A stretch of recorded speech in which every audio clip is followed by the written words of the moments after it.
ஜெபம் பண்ண கடவோம்.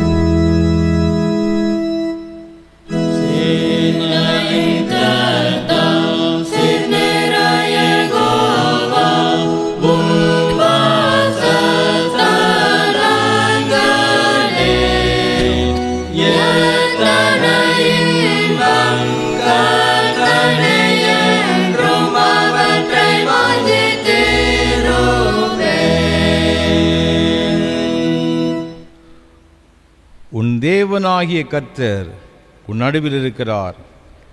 அவர் வல்லமையுள்ளவர், அவர் ரட்சிப்பார். அவர் உன் பேரில் சந்தோஷமாய் மகிழ்ந்து தம்முடைய அன்பு நிமித்தம் அமர்ந்திருப்பார். அவர் உன் பேரில் கம்பீரமாய் களி கூறுவார். கர்த்தர் நல்லவர் என்பது ருசித்து பாருங்கள். அவர் மீது நம்பிக்கையாக இருக்கிற மனுஷன் பாக்கியவான். மகா பரிசுத்தமும் அன்பும் கிருபைகளும் நிறைந்த பரலோக பிதாவே, இந்த பரிசுத்தமான மனமகிழ்ச்சி நாளின் காலை ஞாயிறு ஆராதனை வேளைக்காக உமக்கு ஸ்தோத்திரம். ஆண்டவரின் மத்தியில் எழுந்தருளி உம்முடைய பிரசன்னத்தினால் நிறைத்து இந்த ஆராதனையில் பங்கு பெற்றிருக்கின்ற முது பிள்ளைகள் ஒவ்வொருவரையும் ஆண்டவர் தாமே அளவில்லாமல் ஆசீர்வதிக்க வேண்டும் என்று மீட்பர் இயேசு கிறிஸ்துவின் பரிசுத்த நாமத்தில் தாழ்மையோடு ஜெபிக்கிறோம் ஜீவனுள்ள நல்ல பிதாவே, ஆமேன். ஆராதனைக்கு ஆரம்பமாக ஆண்டவருடைய பரிசுத்த நாமத்துக்கு மகிமை உண்டாக கீதம் 3 பாமாலை 3 பாடுவோம். உன்னதம் ஆழம் எங்கேயும் தூயர்க்கு சோத்திரம். கீதம் 3 பாமாலை 3 பாடுவோம்.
துன்மார்க்கன் தான் செய்த துன்மார்க்கத்தை விட்டு விலகி நியாயத்தையும் நீதியும் செய்வானே ஆகில் அவன் தன் ஆத்துமாவை பிழைக்க பண்ணுவான்.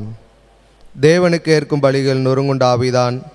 தேவனே, நொறுங்குண்டதும் நறுங்குண்டதுமான இருதயத்தை நீர் புறக்கணீர். உங்கள் வஸ்திரங்களை அல்ல, உங்கள் இருதயங்களை கிழித்து உங்கள் தேவனாய கர்த்தரிடத்தில் திரும்புங்கள்.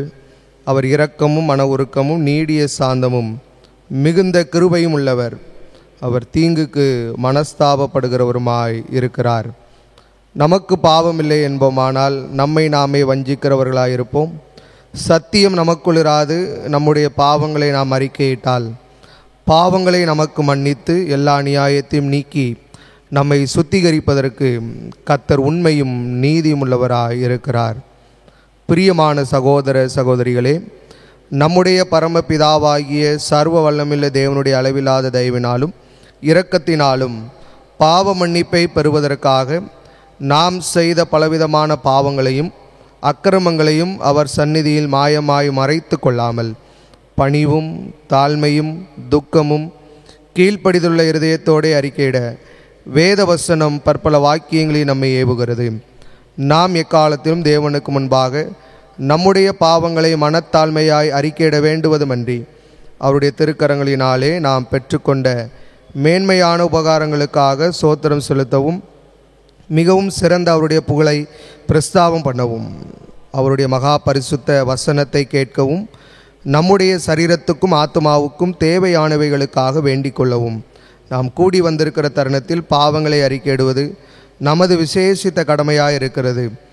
ஆகையால் இங்கே இருக்கிற நீங்கள் யாவரும் சுத்த இருதயத்தோடும் தாழ்ந்த சத்தத்தோடும் பரம கிருபாசன தண்டையில் என்னுடனே கூட சேர்ந்து நான் சொல்லுகிற பிரகாரம் சொல்ல உங்களை வேண்டிக் கொள்கிறேன்.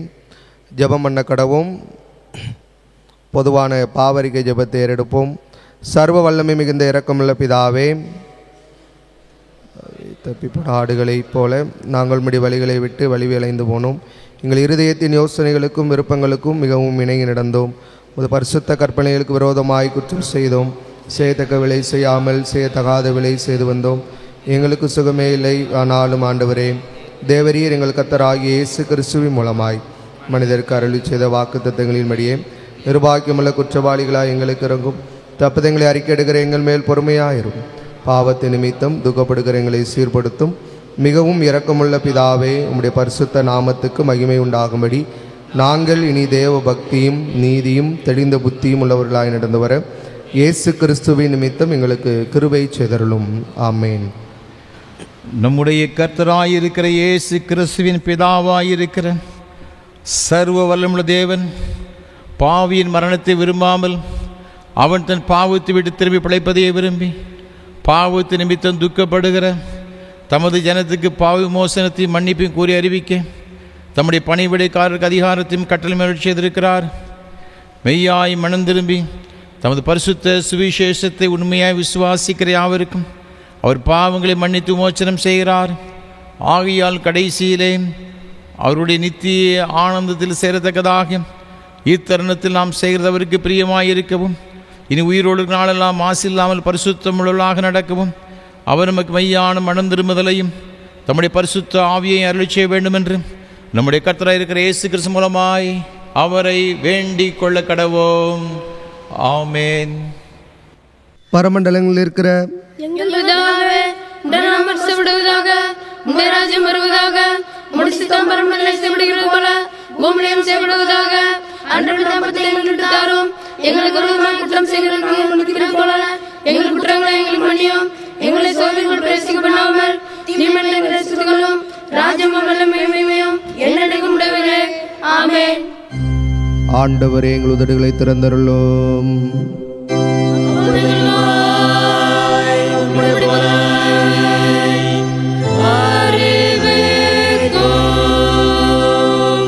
தேவனே, எங்களை ரட்சிக்க விரைவாய் வாரும். ஆண்டவரே, எங்களுக்கு சகாயம் பண்ண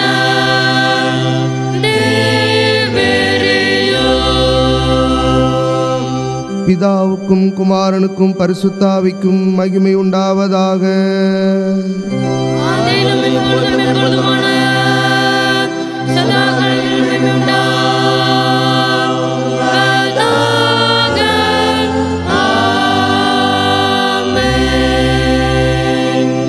கர்த்தரை துதியுங்கள்.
முறைமுறையாக வாசிக்கும்படியாக குறிக்கப்பட்டுள்ள சங்கீதம் 34ஆம் சங்கீதம் 1வது வசனம் முதல் 10ஆம் வசனம் வரை முறைமுறையாக வாசிப்போம். 34ஆம் சங்கீதம் 1வது வசனம் முதல். கர்த்தரை நான் எக்காலத்திலும் தோத்தரிப்பேன், அவர் துதி எப்போதும் என் வாயில் இருக்கும். கர்த்தருக்குள் என் ஆத்துமா மேன்மை பாராட்டும், சிறுமைப்பட்டவர்கள் அதை கேட்டு மகிழ்வார்கள். என்னோடே கூட கர்த்தரை மகிமைப்படுத்துங்கள், நாம் ஒருமித்து அவர் நாமத்தை உயர்த்துவோமாக. நான் கர்த்தரை தேடினேன், அவர் எனக்கு செவி கொடுத்து என்னுடைய எல்லா பயத்துக்கும் என்னை நீங்களாக்கி விட்டார். அவர்கள் அவரை நோக்கி பார்த்து பிரகாசமடைந்தார்கள், அவர்கள் முகங்கள் வெட்கப்படவில்லை. இந்த ஏழை கூப்பிட்டான், கர்த்தர் கேட்டு அவனை அவன் இடுக்கண்கள் எல்லாம் நீங்களாக்கி ரசித்தார்.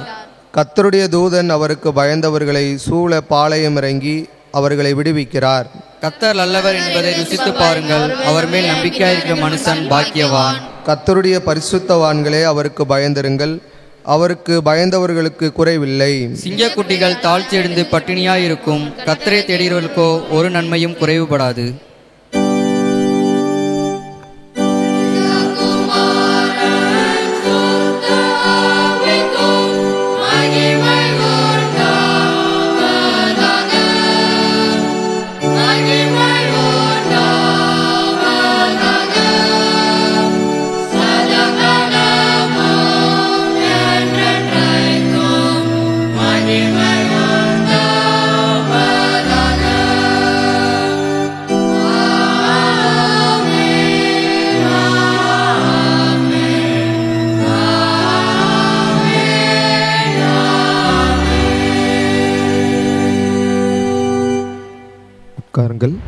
வாசிக்க வேண்டிய முதலாம் வேத பாடம் ஏசாயா தீர்க்கதரிசியின் புஸ்தகம் 1ஆம் அதிகாரம் 10 முதல் 17 வரை. ஏசாயா 1ஆம் அதிகாரம் 10ஆம் வசனம் முதல் 17ஆம் வசனம் வரை. சோதோமின் அதிபதிகளே, கர்த்தருடைய வார்த்தையை கேளுங்கள். குமராவின் ஜனமே, நமது தேவனுடைய வேதத்துக்கு செவி கொடுங்கள். உங்கள் பலிகளின் திரள் என்னத்துக்கு என்று கர்த்தர் சொல்லுகிறார். ஆட்டுக்கடாக்களின் தகன பலிகளும் கொழுத்த மிருகங்களின் நினமும் எனக்கு அரோசிகமாயிருக்கிறது. காளைகள், ஆட்டுக்குட்டிகள், கடாக்களுடைய இரத்தத்தின் மேல் எனக்கு பிரியமில்லை. நீங்கள் என் சன்னதியில் வரும்போது என் பிரகாரங்களை இப்படி மிதிக்க வேண்டும் என்று உங்களிடத்தில் கேட்டது யார்?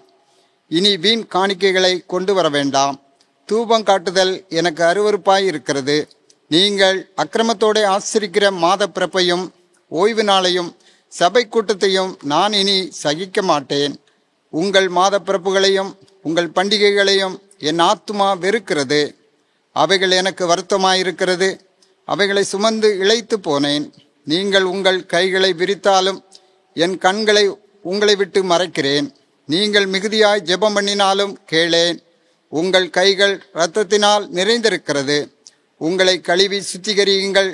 உங்கள் கிரியைகளின் பொல்லாப்பை என் கண்களுக்கு மறைவாக அகற்றிவிட்டு தீமை செய்தலை விட்டு ஓயுங்கள். நன்மை செய்ய படியுங்கள், நியாயத்தை தேடுங்கள். ஒடுக்கப்பட்டவனை ஆதரித்து திக்கற்ற பிள்ளையின் நியாயத்தையும் விதவையின் வழக்கையும் விசாரியுங்கள் என்பது வாசிக்க வேண்டிய முதலாம் வேத பாடம் வாசித்து ஆயிற்று.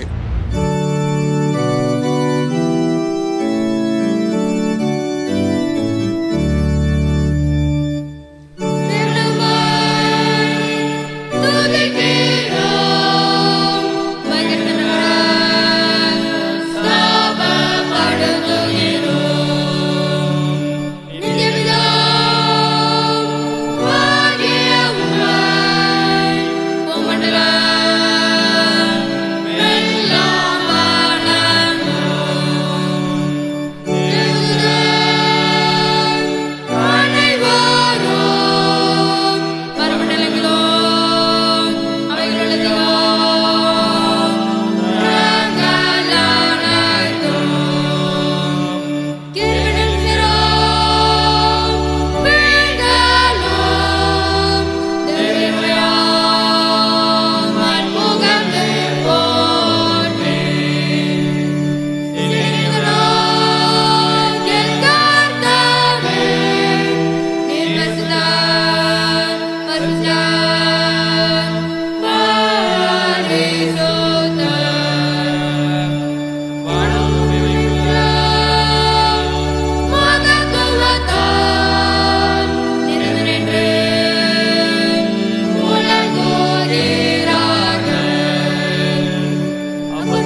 வாசிக்கும்படியாக குறிக்கப்பட்ட இரண்டாம் வேத பாடம் அப்போஸ்தலனாகிய யோவான் எழுதின முதலாம் நிருபம் 4ஆம் அதிகாரம் 8ஆம் வசனம் முதல் 21ஆம் வசனம் முடிய.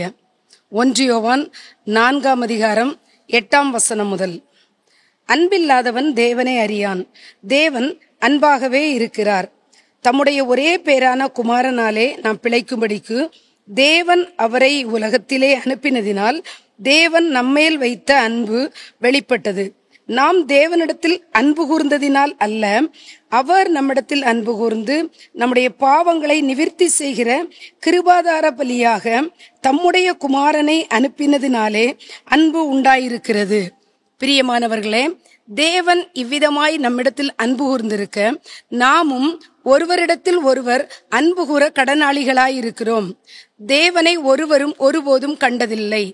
நாம் ஒருவரிடத்தில் ஒருவர் அன்பு கூர்ந்தால் தேவன் நமக்குள் நிலைத்திருக்கிறார், அவருடைய அன்பும் நமக்குள் பூரணப்படும். அவர் தம்முடைய ஆவியில் நமக்கு தந்தருளினதினாலே நாம் அவரிலும் அவர் நம்மிலும் நிலைத்திருக்கிறதை அறிந்திருக்கிறோம். பிதாவானவர் குமாரனை உலக இரட்சகராக அனுப்பினார் என்று நாங்கள் கண்டு சாட்சியிடுகிறோம். இயேசுவானவர் தேவனுடைய குமாரன் என்று அறிக்கை பண்ணுகிறவன் எவனோ அவனில் தேவன் நிலைத்திருக்கிறார், அவனும் தேவனில் நிலைத்திருக்கிறான். தேவன் நம்மேல் வைத்திருக்கிற அன்பை நாம் அறிந்து விசுவாசித்திருக்கிறோம். தேவன் அன்பாகவே இருக்கிறார். அன்பில் நிலைத்திருக்கிறவன் தேவனில் நிலைத்திருக்கிறான், தேவனும் அவனில் நிலைத்திருக்கிறார். நியாய தீர்ப்பு நாளிலே நமக்கு தைரியம் உண்டாயிருக்கத்தக்கதாக அன்பு நம்மிடத்தில் பூரணப்படுகிறது. ஏனென்றால் இவர் இருக்கிற பிரகாரமாகவே நாமும் இவ்வுலகத்தில் இருக்கிறோம். அன்பிலே பயமில்லை. பூரண அன்பு பயத்தை புறம்பே தள்ளும். பயமானது வேதனை உள்ளது. பயப்படுகிறவன் அன்பில் பூரணப்பட்டவன் அல்ல. அவர் முந்தி நம்மிடத்தில் அன்பு கூர்ந்தபடியினால் நாமும் அவரிடத்தில் அன்பு கூறுகிறோம். தேவனிடத்தில் அன்பு கூறுகிறேன் என்று ஒருவன் சொல்லியும் தன் சகோதரனை பகைத்தால் அவன் பொய்யன். தான் கண்ட சகோதரனிடத்தில் அன்பு கூறாமல் இருக்கிறவன் தான் காணாத தேவனிடத்தில் எப்படி அன்பு கூறுவான்? தேவனிடத்தில் அன்பு கூறுகிறவன் தன் சகோதரனிடத்திலும் அன்பு கூற வேண்டும் என்கிற இந்த கற்பனையை அவராலே பெற்றிருக்கிறோம் என்பதே. வாசிக்கும்படியாக குறிக்கப்பட்ட இரண்டாம் வேத பாடம் வாசித்து முடிந்தது.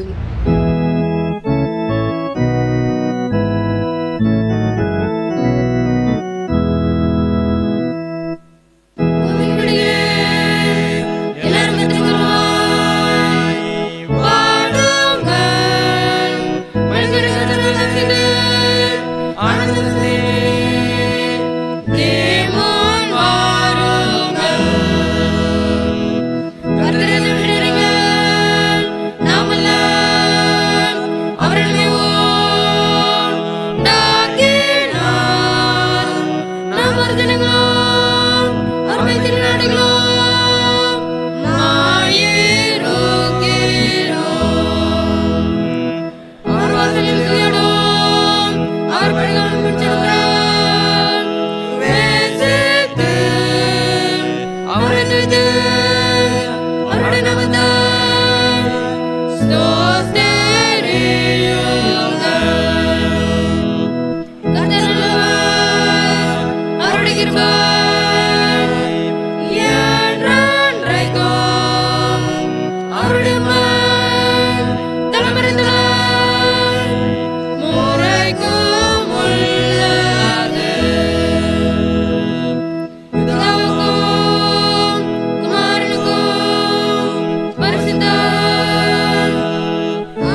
வானத்தையும் பூமியும் படைத்த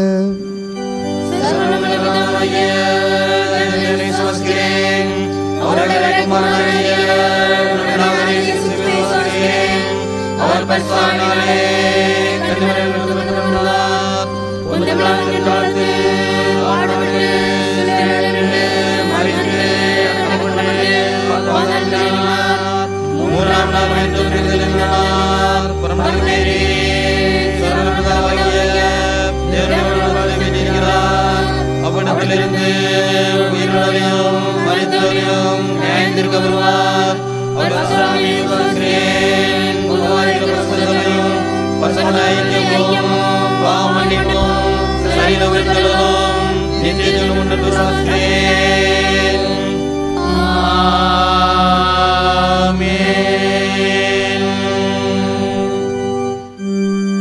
கர்த்தர் உங்களோடு இருப்பாராக.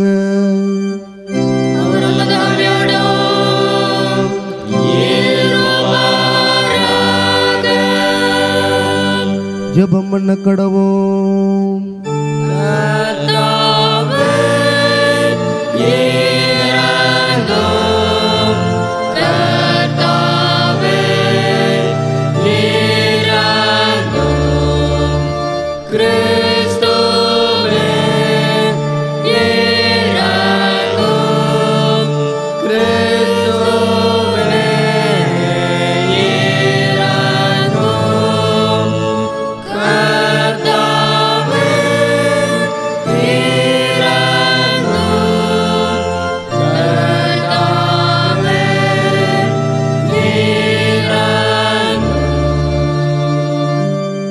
பரமண்டங்களில் இருக்கிற எங்கள் பிதாவே, உம்முடைய நாமம் மகிமைப்படுவதாக, உம்முடைய ராஜ்யம் வருவதாக, உம்முடைய சித்தம் பரமண்டலத்திலே செய்யப்படுவது போல பூமியிலும் செய்யப்படுவதாக. அன்றாட எங்களுக்கு தாரும், எங்கள் விரோதமாய் குற்றம் செய்தவர்களே நாங்கள் மன்னிக்கிறது போல எங்கள் குற்றங்களை மன்னியும், எங்களை சோதனையில் பிரவேசிக்கப்படாமல் தீமையிலிருந்து விடுவித்தருளும்.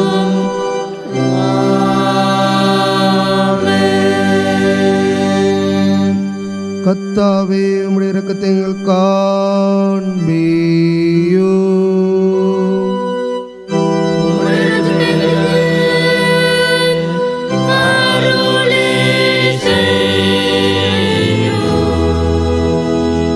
உம்முடைய பணிவுடையக்காரருக்கு நீதியை தருப்பியோ.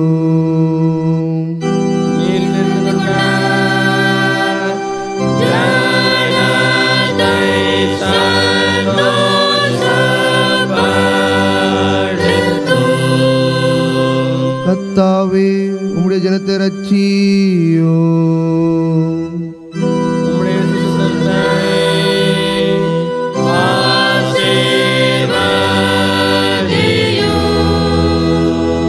கர்த்தாவே, எங்கள் காலத்து சமாதானத்தை கட்டளையிடு.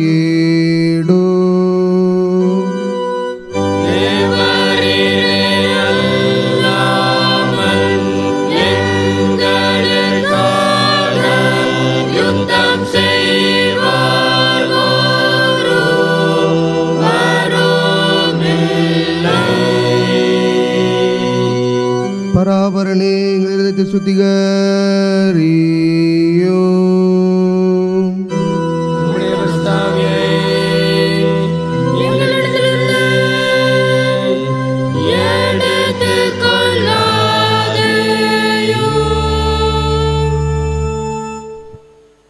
பெந்தேகோஸ்தே திருநாளுக்கு பின்வரும் 5ஆம் ஞாயிறு சுருக்க ஜெபம். எல்லாம் அல்ல ஆண்டவரே, உம் திருக்குமாரன் மனிதனாக இப்பூ உலகில் வந்தபோது அவரோடு கூட இருக்கவும் உமது திருச்சித்தத்தை நிறைவேற்றவும் சீஷர்களை தெரிந்து கொண்டாரே.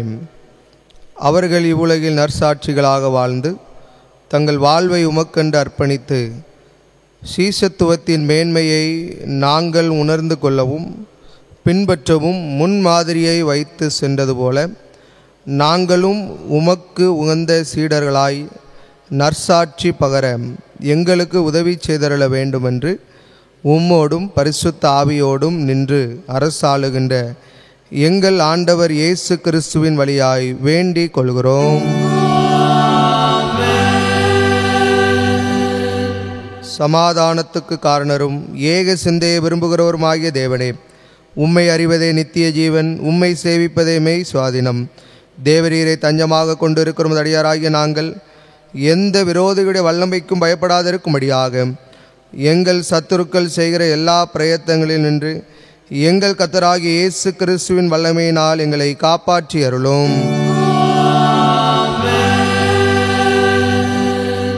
சர்வ வல்லமையுள்ள நித்திய தேவனே, இந்நாள் வரையும் எங்களை சுகமாய் நடத்தி வந்த எங்கள் பரமபிதாவாகிய கர்த்தாவே, இந்நாளிலும் அது மிகுந்த வல்லமையால் எங்களை காப்பாற்றி நாங்கள் யாதொரு பாவத்துக்குட்படாமலும் எவ்விதமான மோசத்திலும் அகப்படாமலும் உமது பார்வைக்கு நீதியாயிருக்கிறதை எப்பொழுதும் செய்கிறதற்கு நாங்கள் செய்கிற எல்லாவற்றையும் உம்முடைய ஆளுகையினாலே நடத்தி அருள வேண்டும் என்று எங்கள் கர்த்தராகிய இயேசு கிறிஸ்து மூலமாய் வேண்டிக் கொள்கிறோம்.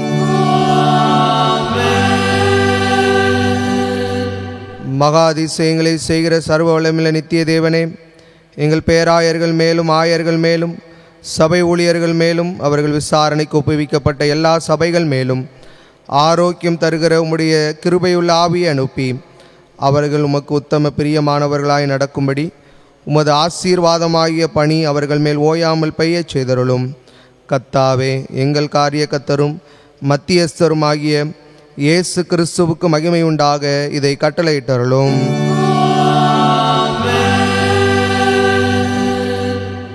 இத்தருணத்தில் ஒருமனப்பட்டு உம்மை நோக்கி எங்கள் பொதுவான விண்ணப்பங்களை செய்ய எங்களுக்கு கிருபை அளித்த சர்வ வல்லமையுள்ள தேவனே, 2 பேராவது 3 பேராவது என் நாமத்தினாலே கூடி வரும் பொழுது அவர்கள் கேட்கிறவைகளை அருளிச் செய்வேன் என்று வாக்கருளி இருக்கிறீரே. கர்த்தாவே, முதடியாராகி எங்களுக்கு வேண்டிய நன்மைகள் உண்டாக எங்கள் விருப்பங்களையும் வேண்டுதல்களையும் இப்பொழுது நிறைவேற்றி இம்மையிலே உம்முடைய சத்தியத்தை அறிகிற அறிவையும் மறுமையிலே நித்திய ஜீவனையும் எங்களுக்கு கட்டளையிட்டருளும்.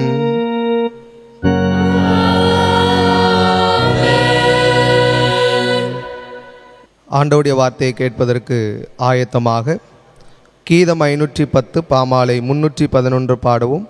சிலுவை சுமந்தோனாக இயேசு உம்மை பற்றுவேன். கீதம் 510 பாமாலை 311 பாடவும்.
கர்த்தரும் உலக இரட்சகருமான இயேசு கிறிஸ்துவின் ஈடு இணையற்ற நாமத்தினாலே திருநெல்வேலி திருமண்டலம் கல்லடைக்குறிச்சி சிஎஸ்ஐ கிறிஸ்து ஆலயத்தின் சார்பாக இந்த ஆராதனை வேளையில் பங்கு பெறும்படி வந்திருக்கிற உங்கள் அனைவரையும் அன்போடு கூட வாழ்த்துகிறேன், வரவேற்கிறேன்.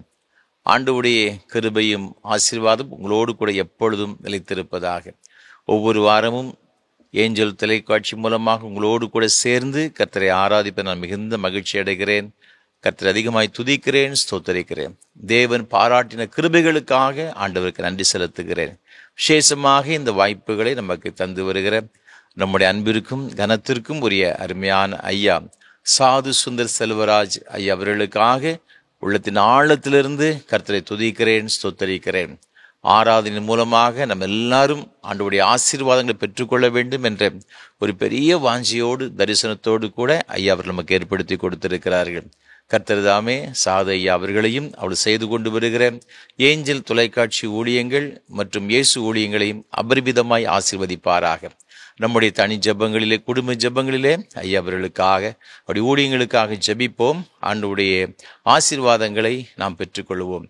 இதே ஆராதனை வேளையை நாம் இதே வேளையிலே ஆராதனை வேளை சிஎஸ்ஐ திருநெல்வேலி டயசிஸ் என்ற யூடியூப் சேனலிலும் நாங்கள் ஒளிபரப்பு செய்கிறோம். நீங்கள் அதையும் பார்த்து மகிழுங்கள், மற்றவர்களுக்கு அறிமுகப்படுத்துங்கள். ஆண்டவருடைய ஆசீர்வாதங்களை நீங்கள் பெற்றுக்கொள்ள உங்களை மிகுந்த அன்போடு கூட நான் கேட்டுக்கொள்கின்றேன்.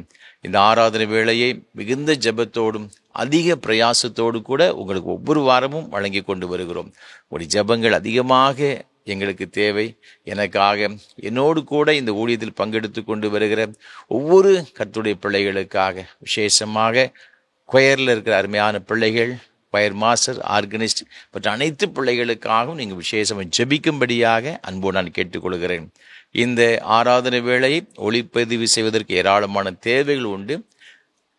நீங்கள் கர்த்தர் உங்கள் உள்ள தேவார்னு சொன்னால் நீங்கள் தாராளமாக இந்த ஊழியங்களை நீங்கள் தாங்க முன்வரலாம். நிச்சயமாகவே அதனுடைய பிரதிபலங்களை இம்மையிலும் மறுமையிலும் ஆயிரமாக நீங்கள் பெற்றுக்கொள்வீர்கள் என்று சந்தேகம் கிடையாது.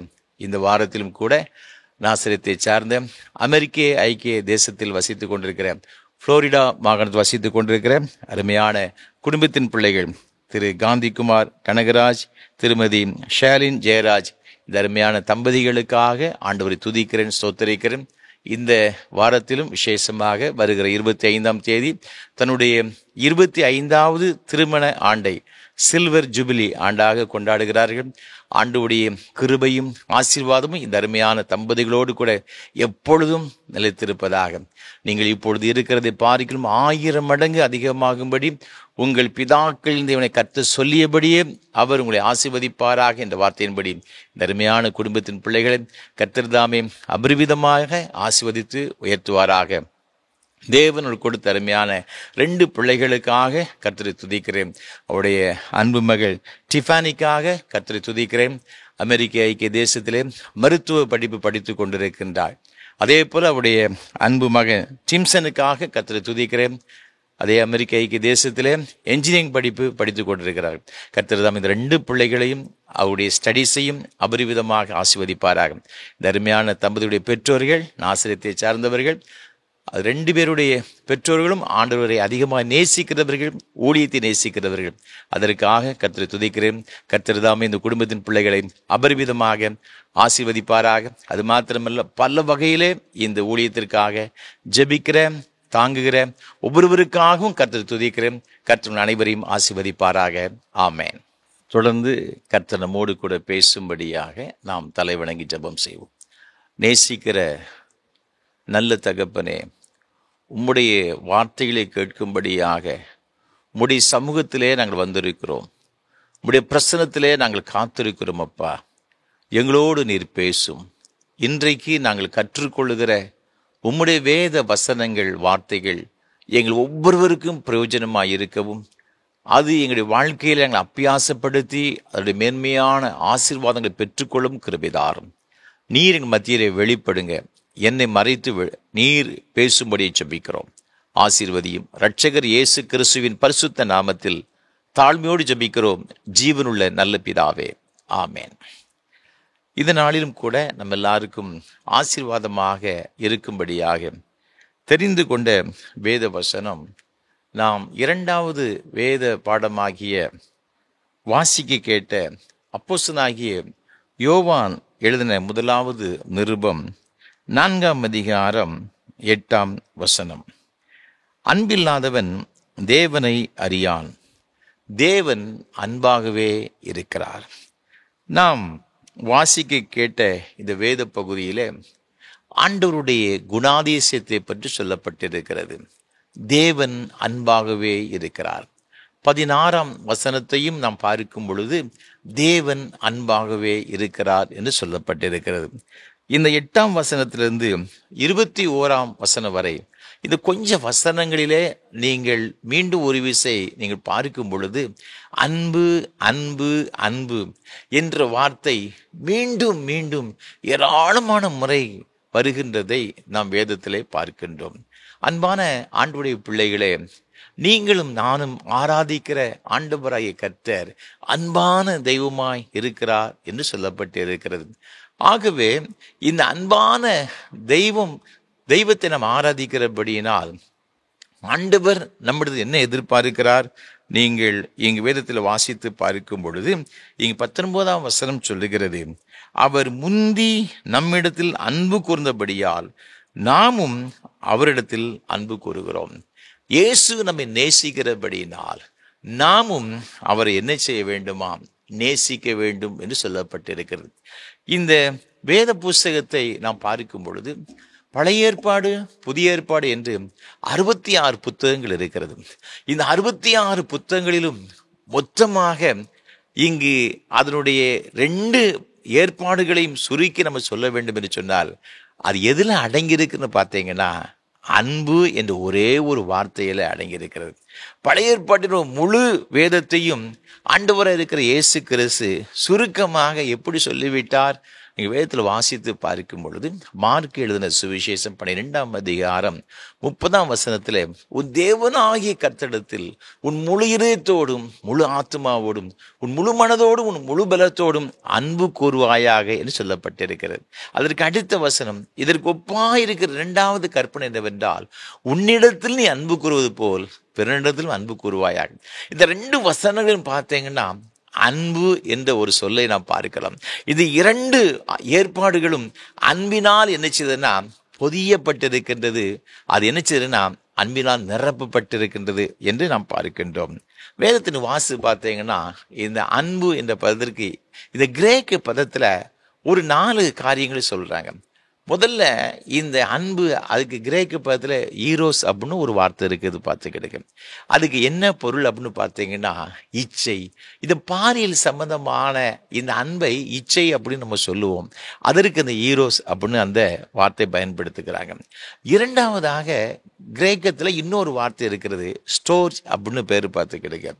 இது என்னன்னா குடும்பத்தில் உள்ள ஒருவரை ஒருவர் நேசிக்கிற அந்த பாச பிணைப்புக்கு, அந்த குடும்ப பாசத்துக்கு அந்த பெயரை சொல்லுகின்றார்கள். 3வதாக இந்த அன்புக்கு இன்னொரு பெயர் இருக்கிறது, பிலியா என்று சொல்லப்பட்டிருக்கிறது. அது என்ன அப்படின்னு பார்த்தீங்கன்னா சகோதரர்கள் ஒருவரை ஒரு நேசிக்கிறது, விசுவாசிகள் ஒருத்தர் நேசிக்கிறதுக்கு அது அப்படி என்ன செய்தாங்கன்னு சொல்றாங்க. ஆண்டவராக இருக்கிற இயேசு கிறிஸ்து பேதுருவை பார்த்து கேட்டாரு, நீ என்னை நேசிக்கிறாயா அப்படின்னு கேட்கும் பொழுது இந்த பேதுரு ஆண்டவர் பார்த்து சொன்னது ஆமா ஆண்டவரே உம்மை நேசிக்கிறேன். அந்த அன்பு இந்த பிலியா அப்படின்னு நினைச்சதாங்கன்னா சொல்றாங்க பார்த்துக்கிடுங்க. அந்த அன்பு சொல்லப்பட்டிருக்கு. 4வதாக இன்னொரு அன்பு, அது என்ன அன்பு அப்படின்னு பார்த்தீங்கன்னா அகப்பே அப்படி சொல்லப்பட்டு இருக்கிறது. அகப்பே அப்படி சொல்லிடுச்சுன்னா அது தெய்வீக அன்பு. ஆண்டவர் நம் மீது வைத்திருக்கிற அந்த தெய்வீக அன்பு என்ன அன்புன்னு பார்த்தீங்கன்னா அது அகப்பே அப்படின்னு சொல்லப்பட்டிருக்கிறது. ஆண்டவர் நம்மளுக்கு எதிர்பார்க்கிற அந்த அன்பு, நம் மீது செலுத்துகிற ஒரு அன்பு, அந்த தெய்வீக அன்பு. அதைத்தான் ஆண்டவர் நம்மளுக்கு எதிர்பார்க்கிறாரு. நாமும் ஆண்டவரை அன்பு கூற வேண்டும், ஆண்டவரத்தில் அன்பு கூற வேண்டும், ஆண்டவரை நேசிக்க வேண்டும் என்று ஆண்டவர் நமக்கு கற்றுக் கொடுக்கிறார். இப்போ ஒரு கேள்வி ஒன்று வருகிறது, நாம ஏன் ஆண்டவரை நேசிக்கணும்? கர்த்தரை நாம் ஏன் நேசிக்க வேண்டும்? வேதத்தில் வாசித்து பார்க்கும் பொழுது வேதம் மிக அழகாக சொல்லுகிறது. அதே 1 யோவான் 4ஆம் அதிகாரத்துல 11ஆம் வசனத்துல, பிரியமானவர்களே தேவன் இவ்விதமாய் நம்மிடத்தில் அன்பு கூர்ந்திருக்க.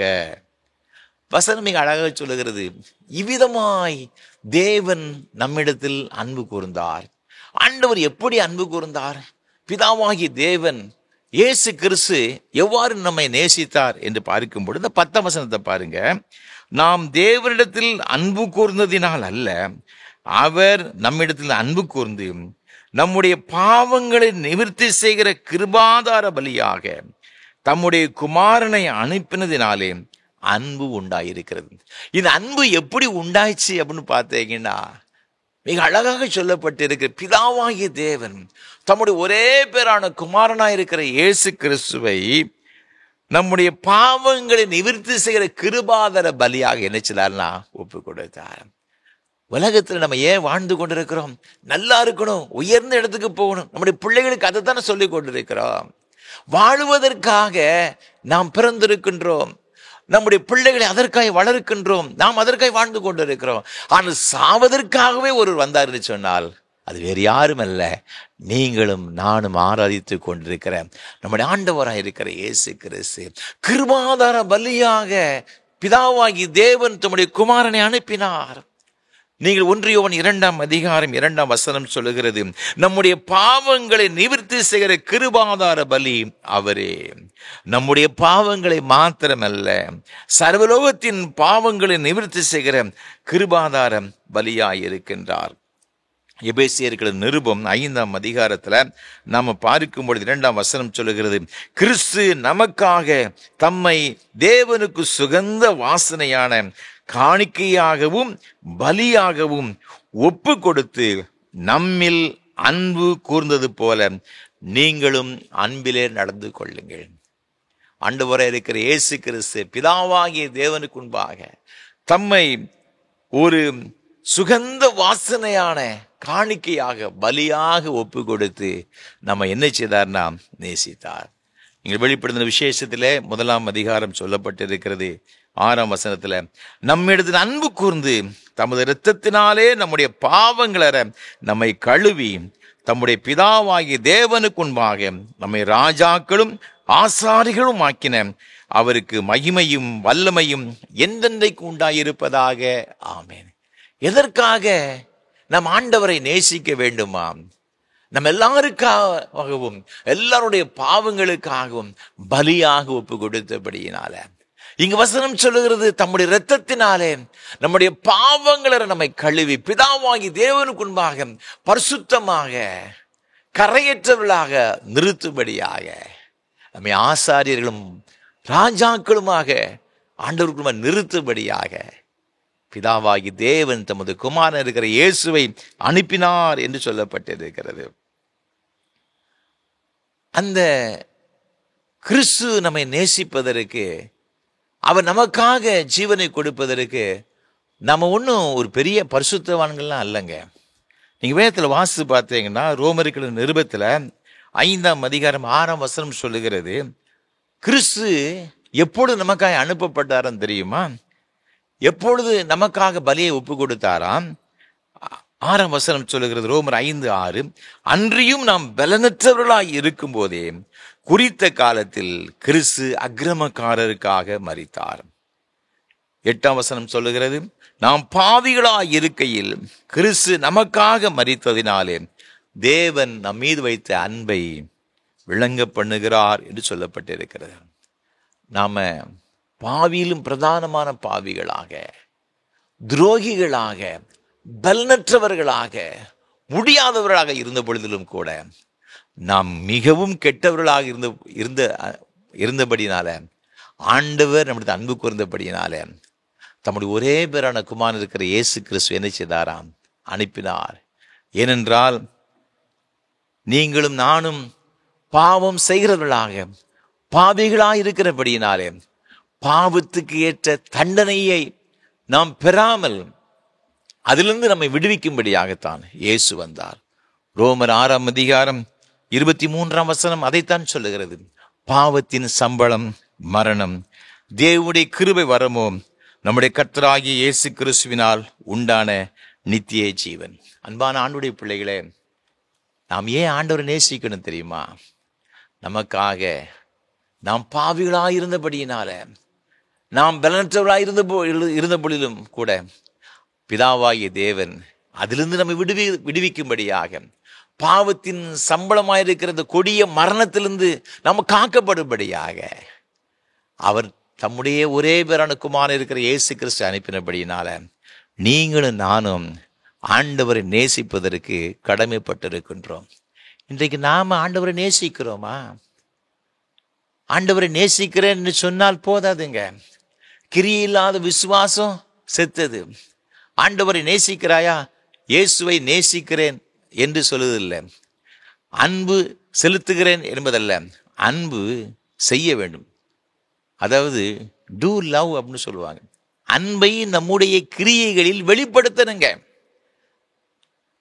அன்பு நான் சொல்லிட்டு வாயால சொல்லிட்டு போறது கிடையாது.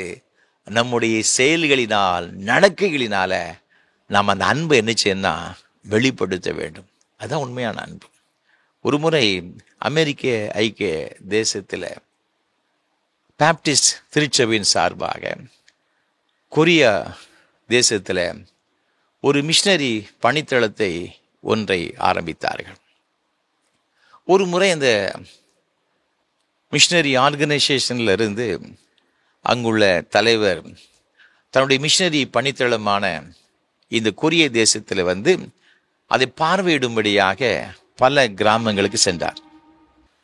அந்த மிஷனரி ஸ்தாபகத்தினுடைய தலைவர் கொரிய தேசத்தில் இருக்கின்ற அந்த பணித்தளத்தை பார்வையிடும்படியாக அங்கு ஒரு முறை வந்தார். அங்குள்ள அந்த மிஷனரி அந்த ஸ்தாபகரை அழைத்து கொண்டு பல கிராமங்களுக்கு சென்றார். ஏராளமான மக்கள் இயேசுவை ஏற்றுக்கொண்டிருந்தார்கள், கர்த்தரை ஆராதித்து கொண்டிருந்தார்கள். ரொம்ப சந்தோஷமா இருந்துச்சு அவருக்கு. நம்முடைய ஸ்தாபனத்தின் மூலமாக நடத்தப்படுகிற இந்த மிஷனரி ஊழியத்தின் மூலமாக இத்தனை பேர் இயேசுவை ஏற்றுக்கொண்டிருக்கிறார்களே என்ற ஒரு பெரிய மகிழ்ச்சி. இன்றைக்கும் தென்கொரியாவிலே ஏராளமான கிறிஸ்தவர்கள் அங்கு வாழ்ந்து கொண்டு இருக்கின்றார்கள். அவ்வாறு அவர் பார்வையிட்டு கொண்டு வருகின்ற வழியிலே ஒரு வயல்வெளியின் வழியாக அடுத்த கிராமத்திற்கு சென்று கொண்டிருக்கின்ற ஒரு நிலைமை வந்தது. அவ்வாறு சென்று கொண்டிருக்கும் பொழுது அந்த ஸ்தாபகத்தினுடைய அந்த தலைவருக்கு அந்த வயல்வெளியை பார்த்து ஒரு 3 பேர் இருப்பதை கண்டு அவர் ரொம்ப அதிர்ச்சி அடைந்து விட்டார். அது என்னன்னு பார்த்தீங்கன்னா, பொதுவாக வயலில் என்ன செய்வாங்கன்னா, நாற்று நடுவதற்கு முன்பாக உழுவாங்க நன்றாக. இந்த காலத்தில் ரொம்ப அட்வான்ஸ் ஆகிட்டு அப்போ ஏர் மாடுகளை பூட்டி என்ன செய்வாங்கன்னா உழுவாங்க. அங்கே பார்த்தீங்கன்னா ஒரு வயதான ஒரு பெரியவர் இருக்கின்றார், இன்னொரு இளம் வாலிபன் ஒருவன் இருக்கின்றான், இன்னொரு பெண்மணி அங்கு நின்று கொண்டு இருக்கின்றார்கள். 3 பேரும் கலப்பை வைத்து உழுது கொண்டிருக்கிறார்கள். அந்த நோக்கால் என்று சொல்லுவோமே, இந்த 2 மாடுகள் இழுத்து கொண்டு செல்லும் அந்த நோக்கால், அதில் இந்த தகப்பனாரும் அவருடைய மகனும் அந்த வாலிப தம்பியும் பிடித்திருக்கின்றார்கள். பின்னால் அந்த கலப்பையை அந்த பெண்மணி பிடித்திருக்கின்றார்கள், உழுது கொண்டிருக்கின்றார்கள். இவ்வளவு வறுமையா?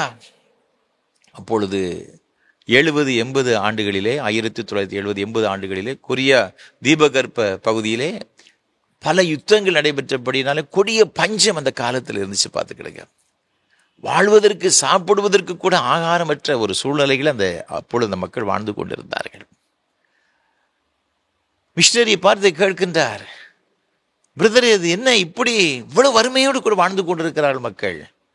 அப்போ மிஷனரி சொன்னார், ஐயா, அவர் வேறு யாரும் கிடையாது, நம்முடைய விசுவாசிகள் தான். ரெகுலராக சண்டே சர்வீஸுக்கு சர்ச்சுக்கு வருவாங்க. 2 வாரத்திற்கு முன்பாக நடைபெற்ற ஆராதனையில் மிஷனரி ஊழியத்துடைய தேவைகளை குறித்து அவரோடு கூட பகிர்ந்து கொண்டேன். கடந்த வாரம் ஆலயத்திற்கு வரும்பொழுது ஏராளமான நம்முடைய விசுவாசிகள் பல பொருட்களையும் காணிக்கைகளையும் கொண்டு வந்து கொடுத்தார்கள். இந்த அருமையான குடும்பத்தினர் கடைசியாக இடத்துல வந்து, ஐயா, 2 மாடுகள் இருக்கிறது எங்களுடைய வீட்டில், காளை மாடுகள், அதை இந்த ஊழியத்திற்கு நாங்கள் தருகிறோம், அதை ஏலம் விட்டு இந்த ஊழியத்திற்கு உதவி செய்யுங்கள் என்று சொன்னாங்க. எனக்கு ஒன்றும் ஓடவில்லை. அவர்களுக்கு இருந்தது அவருடைய வாழ்வாதாரத்துக்கு இந்த 2 காளை மாடுகள் மாத்திரம்தான். இதை வச்சுதான் அவங்க அந்த வயலை உழுகிறது, மற்ற எல்லா காரியங்களும் செய்கிறது எல்லாமே இந்த 2 மாடுகள் தான். நான் கேட்டேன், இந்த 2ஐயும் கொடுத்துறீங்க என்ன செய்ய, நீங்க என்ன செய்வீங்க? அவங்க சொன்னாங்க, ஐயா, நான் எவ்வளவு பெரிய பாவத்துல நாங்கள் வாழ்ந்து கொண்டு வந்தோம், நரகத்துக்கு நேராக சென்று கொண்டிருந்த ஐயா, பாவிலும் பிரதானமான பாவியாய் இருந்த என்னை மீட்கும்படியாக பிதாவாகிய தேவன் அவருக்குன்னு இருந்த ஒரே ஒரு மகனை ஜீவபலியை ஒப்பு கொடுத்துட்டார் ஐயா. சொத்தை இன்னைக்கு இருக்கலாம், இன்னைக்கு போகும், நாளைக்கு வரும், சம்பாத்தியம் பண்ணிக்கிடலாம் ஐயா. பிள்ளைய இழந்தோம்னா திருப்பி பெற்றுக்கொள்ள முடியுமா? ஆனா தேவன் பாருங்க, எல்லாம் அவர்கிட்ட தான் இருக்குது.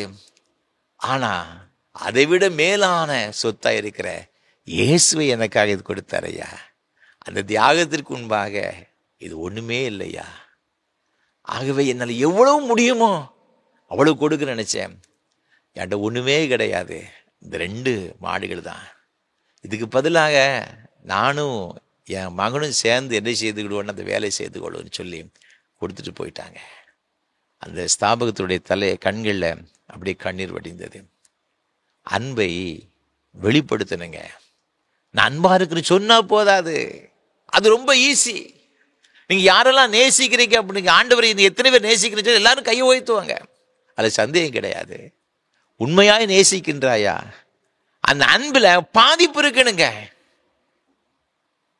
தேவன் மீது வைத்த அன்பை நம்ம எவ்வாறு வெளிப்படுத்துகிறோம் யோசித்து பாருங்க.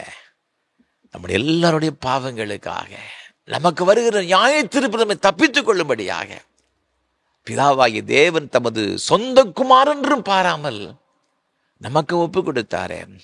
அந்த அன்புக்கு ஈடாக நம்ம என்ன செய்யறது? அவர் என்ன கேட்கிற, மகனை என்னை நேசிக்கின்றாயா? சீமோன் பேதுருவை பார்த்து கேட்டாரு. அவன் காட்டி மறுதளிச்சான், அவன் பின்மாற்றமாய் போய்விட்டான். நான் மீன் பிடிக்க போறேன் வாரேங்கன்னு சொல்லி கூட 4-7 பேரை கூட்டிட்டு போயிட்டான், 6 பேரை கூட்டிட்டு போயிட்டான். இப்படிலாம் போன இந்த பேதுரை பார்த்து மீண்டும் மீண்டும் வருகிறார். நீ நேசிக்கிறாயா? அவன் சொன்னான், நேசிக்கிறேன்னு சொன்னான். கடைசியில் உண்மையாக உடைக்கப்பட்டவளாக நீர் எல்லாவற்றையும் அறிவீர் என்று சொன்னான். அன்பான ஆண்டவருடைய பிள்ளைகளே, நம்முடைய வாழ்க்கையில நம்ம ஆண்டவரை எவ்வாறு நேசிக்கிறோம்? ஆண்டவரை எப்படி நேசிக்கிறோம்? அதற்காக நம்ம ஒப்பு கொடுத்துருக்கோம். ஆண்டவரே நேசிக்கிறோம் என்று நாம் சொல்லுகிறோமா? நேசிக்கிறோம் என்று சொல்லுகிறோம். நம்முடைய வாழ்க்கையை அப்படிப்பட்ட தேவனுக்கு பிரியமுள்ள ஒரு வாழ்க்கை இருக்கிறதா நாம் சிந்தித்து பார்க்கணும். ஆண்டவரை நாம் நேசிப்பதற்கு காரணம் இயேசுவை நமக்காக பலியை ஒப்பு கொடுத்தார். அது மாத்திரமல்ல, 2வதாக நீங்க வேதத்தில் வாசித்து பார்க்கும் பொழுது வேதம் மிக அழகாக சொல்லுகிறது. 145 சங்கீதத்துல நாம பார்க்கும் பொழுது 20ஆம் வசனம் சொல்லுகிறது, கர்த்தர் தம்மில் அன்பு கூறுகிற யாவரையும் காப்பாற்றி துன்மார்க்கர் யாவரையும் அழிப்பார். ஆண்டவர் நம்ம என்ன செய்தார்னா காப்பாற்றுகிறார். ஆண்டவர் நம்ம காப்பாற்றுகிறவரா இருக்கிறார். பார்த்துக்கிடுங்க. நீங்க 97ஆம் சங்கீதத்துல நாம பார்க்கும்போது 10ஆம் வசனம், கர்த்தரில் அன்பு கூறுகிறவர்களே நீங்கள் தீமையை வெறுத்து விடுங்கள், அவர் தம்முடைய பரிசுத்தவான்கள் ஆத்துமாக்களை காப்பாற்றி துன்மார்க்கின் கைக்கு அவர்களை தப்புவிக்கிறார். நம்ம ஏன் ஆண்டவரை நேசிக்கணும்னு பார்த்தீங்கன்னா, நமக்காக பலியை ஒப்பு கொடுத்து மாத்திரமல்ல, நம்மை அவர் என்ன செய்தார்னா காப்பாற்றுகிறார் என்று வசனம் சொல்லுகிறது. 116ஆம் சங்கீதத்துல நீங்க பார்க்கும் பொழுது 8ஆம் வசனம் சொல்லுகிறது, என் ஆத்துமாவை மரணத்துக்கும் என் கண்ணை கண்ணீருக்கும் என் காலை இடறலுக்கும் தப்புவித்தாறு சொல்லப்பட்டிருக்கிறது. எத்தனையோ ஆபத்துகள், எத்தனையோ நாசமோசங்கள் நம்முடைய வாழ்க்கையில வந்ததுங்க. எத்தனையோ பலவீனங்கள், வியாதிகள் வந்தது. ஆனால் இன்றைக்கு நாம் நிர்மூலமாக இருப்பது ஆண்டவருடைய கிருபை. நம்ம எவ்வளவு ஆச்சரியமாக தேவன் நம்மை பாதுகாத்து வருகிறார். ஆகவே நாம் ஆண்டவர் என்ன செய்யணுமா? நேசிக்கணும். நாம கேட்டதும் கேட்க தெரியாதுமான இகபர நன்மைகள் எல்லாம் நமக்கு கொடுத்து நம்மை ஆசீர்வதித்து கொண்டு வருகிறார். அவர் நல்லோர் மேலும் தீயோர் மேலும் சூரியனை உதிக்கப்படுகிற மாத்திரம் மழையும் வருஷிக்கப்படுகிற ஆண்டவர். ஆண்டவரை நாம் நேசிக்கும் பொழுது ஆண்டவர் அவங்க பாராட்டுகிற ஒரு கிருபை என்ன அப்படின்னு பார்த்தீங்கன்னா, நம்ம எல்லா விதமான இக்கட்டுகளில் இருந்தும் நம்மை பாதுகாக்கிறபடியினால நாம் அவரை என்ன செய்யணும்னா நேசிப்பதற்கு நாம கடமைப்பட்டிருக்கின்றோம். தாவீது ராஜா சொல்லுகிற 1 சாமுவேல் 20:3 மரணத்துக்கு எனக்கும் ஒரு அடி தூரம் அப்படி சொல்றான். சவுல் அந்த அளவிற்கு இஸ்ரவேலின் இராணுவத்தை எல்லாம் கூட்டி கொண்டு போய் தாவீதை வேட்டையாடும்படியாக காடு மலைகள் என்று அவன் சுற்றி தெரிந்து கொண்டிருக்கிறான். அவன் சொல்றான் யோனத்தான்ட்ட, உன் தகப்பன் என்னை கொலை செய்யும்படியா வகை தேடுகிறாரியா, நான் எங்க இருக்க முடியல, வனாந்தரமான ஒரு இடத்துல இருக்கிறேன், ஒரு அடி தூரம் தான் எனக்கும் மரணத்துக்கும். அவ்வளவு நெருக்கமாக அவன் சென்று விட்ட ஒரு சூழலை ஆனாலும் கூட ஆண்டவர் ஆச்சரியமாக நினைச்சதார் நான் பாதுகாக்கிறேன். ஒரு முறை ரொம்ப பக்கத்துல வந்துட்டாங்க. நீங்க 1 சாமுவேல் புத்தகம் 23 நீங்க 8 வசனம் 26, 27, 28 ஆகிய வசனம் வாசித்து பார்க்கும் பொழுது அவன் வனாந்திரத்துல இருக்கிறத பார்த்து வந்துட்டாங்க. பக்கத்துல அவனை சுற்றி வளைத்து கொண்டான் வசனம் சொல்லுகிறது. கொஞ்ச நேரத்தில் அவன் பிடித்து விடுவார்கள். ஆண்டவர் ஆச்சரியமாக என்ன செய்தார்னா, ஒருத்தன் வந்து சொல்றான், பெலிஸ்தர் நம்முடைய தேசத்தில் படையெடுத்து வருகிறான்னு சொன்ன உடனே தாவீது தேடுற விட்டுட்டு நேரே அவன் திரும்பி போய்விட்டான் என்பதாக வசனம் சொல்லுகிறது. மரணத்துக்கு ரொம்ப சமீபமாய் வந்த சூழ்நிலை. ஆனாலும் ஆண்டவர் என்ன செய்தார்னா அவனை ஆச்சரியமாய் பாதுகாத்தார். அதனால தான் அவன் சொல்ல, என் பெலனாய கர்த்தாவே உண்மையில் நான் அன்பு கூறுகிறேன். நாம அவ்வாறு சொல்ல முடியுமா? எத்தனை இக்கட்டுகளில் ஆண்டவரை ஆச்சரியமாக பாதுகாத்தார். இந்த முதலாம் கொரோனா காலகட்டத்திலே சபைகளெல்லாம் அடைக்கப்பட்டு விட்டது, ஆராதனை செய்ய முடியாது. ஆனால் விசுவாசிகளுடைய வீடுகளிலே திருமணம் அல்லது முக்கியமான நிகழ்ச்சிகள் வரும்பொழுது போதகராக பணியாற்றுகிற நாங்கள் வர முடியாதுன்னு சொல்ல முடியாது. நான் இருந்த சபைகளிலே சில நிகழ்ச்சிகள் வந்தது. ஏதோ ஒரு காரணத்தினாலே நானும் பாதிக்கப்பட்டேன். ஆஸ்பத்திரியில் அனுமதிக்கப்பட்டேன். டாக்டர் சொன்னாங்க, எல்லா டெஸ்ட்டும் எடுத்துட்டு ஒரு மணி நேரம் நான் பெட்டில் படுத்ததை திருப்பி வந்து சொன்னாங்க, நீங்கள் கூட்டிகிட்டு போயிருங்க, முடியாதுன்னு சொல்லி கைவிரித்து விட்டார்கள். பாளையங்கோட்டையிலே நான் மருத்துவமனையிலிருந்து, ஒரு பெரிய மருத்துவமனையிலிருந்து என்னை அனுப்பிவிட்டார்கள். வழி தெரியாது. என்னுடைய நண்பர் மதுரையிலே அவர் ஒரு பிரசித்தி பெற்ற மருத்துவராக பணியாற்றி கொண்டிருக்கிறார். அவர்கிட்ட உடனே என்னுடைய பிள்ளைகள் அம்மா ஃபோன் பண்ணாங்க. அவர் ஒரு 60-70 ஹாஸ்பிட்டலுக்கு ஃபோன் பண்ணி கடைசியில் மதுரையில் உள்ள ஒரு பெரிய ஹாஸ்பிட்டலில் எனக்கு ஒரு பெட்டு வாங்கி கொடுத்துட்டார். இரவோடு இரவு ஆம்புலன்ஸில் கொண்டு செல்லப்பட்டேன், ஆக்சிஜன் வைத்துக்கொண்டு. அவ்வளவு மோசமான ஒரு நிலைமை. டாக்டர்லாம் முடியாது அப்படின்னு சொல்லிட்டாங்க. அநேகர் ஜெபங்கள், இதை கேள்விப்பட்ட, இந்த தொலைக்காட்சி மூலமாய் கேள்விப்பட்ட அநேகர் நீங்கள் கூட ஒருவேளை எனக்காக ஜெபித்திருக்கலாம். பல பேர், ஆயிரக்கணக்கான மக்கள் எனக்காக ஜெபம் பண்ணாங்க. ஆண்டவருடைய பெரிய கிருபை, ஒரு வாரத்தில் ஆச்சரியமாக அதிலிருந்து விடுதலையாக்கப்பட்டு நான் வீட்டுக்கு வந்தேன். நான் இருந்த அந்த பகுதியில் தினந்தோறும் இறுதி ஊர்வலத்தை, அந்த சத்தத்தை நான் கேட்டேன். அவ்வளவு பெரிய பாடுகளுக்கு மத்தியிலும் ஆண்டவர் எவ்வளவாய் என்னை காத்தார். அதே போல ஒவ்வொருவரையும் காத்திருக்கிறாரே. ஆண்டவர் எவ்வளவு அன்புடையவர் பாருங்க. நாம கேட்காத எத்தனையோ நன்மைகளை ஆண்டவர் நமக்கு கட்டளையிடுகிறார். ஆகவே தான் வேத வசனம் மிக அழகாக சொல்லுகிறது. 116 சங்கீதத்திலே நாம் பார்க்கும் பொழுது 1 வசனம் அழகா சொல்லுகிறது, கர்த்தர் என் சத்தத்தையும் என் விண்ணப்பத்தையும் கேட்டதினால் அவரில் அன்பு கூறுகிறேன். நம்முடைய ஜெபத்தை கேட்டாருங்க, விண்ணப்பத்தை, ஏக்கத்தை கேட்டு ஆண்டவர் நம்மை பாதுகாத்தார், நம்மை காப்பாற்றினாரே. அதற்காக நான் ஆண்டவர் அன்பு செலுத்துகிறேன்னு சொல்லுகிறான்.